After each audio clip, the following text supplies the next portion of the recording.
नमस्कार, आप देख रहे हैं भारत एक्सप्रेस और मैं हूं आपके साथ आंचल मित्तल। आज भारत अपना 79वां स्वतंत्रता दिवस मना रहा है। आज से 78 वर्ष पहले 15 अगस्त 1947 को देश आजाद हुआ था, लेकिन ये आजादी एक बड़ी कीमत के साथ आई, भारत का विभाजन। स्वतंत्र भारत और नवगठित पाकिस्तान की सीमाएं तय करने का जिम्मा एक ऐसे व्यक्ति को सौंपा गया था जिसने इससे पहले कभी भारतीय भूमि पर कदम तक नहीं रखा था।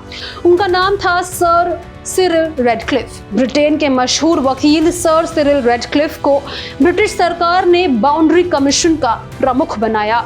उनके सामने चुनौती थी महज 5 हफ्तों में 17 करोड़ की आबादी वाले इस उपमहाद्वीप के नक्शे को इस तरह विभाजित करना कि पंजाब और बंगाल को हिंदू और मुस्लिम बहुल इलाकों के आधार पर अलग किया जा सके।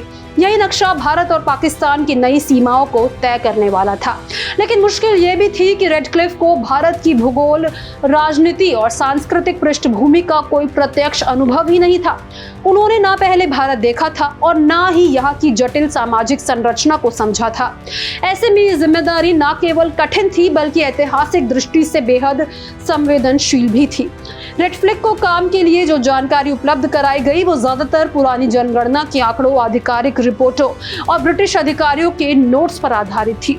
समस्या ये थी कि कागजों पर साफ दिखने वाले हिंदू बहुल और मुस्लिम बहुल क्षेत्र जमीनी हकीकत में इतने स्पष्ट नहीं थे। गांव और कस्बों में मिश्रित आबादी रहती थी।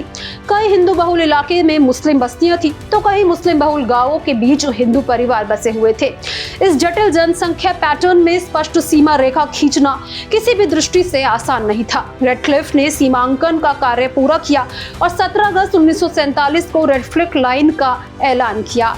ये घोषणा स्वतंत्रता दिवस के 2 दिन बाद जानबूझकर की गई थी ताकि संभावित अशांति और हिंसा को रोका जा सके, लेकिन परिणाम इसके विपरीत हुए। रेडक्लिफ की खींची रेखा ने एक झटके में लाखों लोगों को दूसरे देश का नागरिक बना दिया।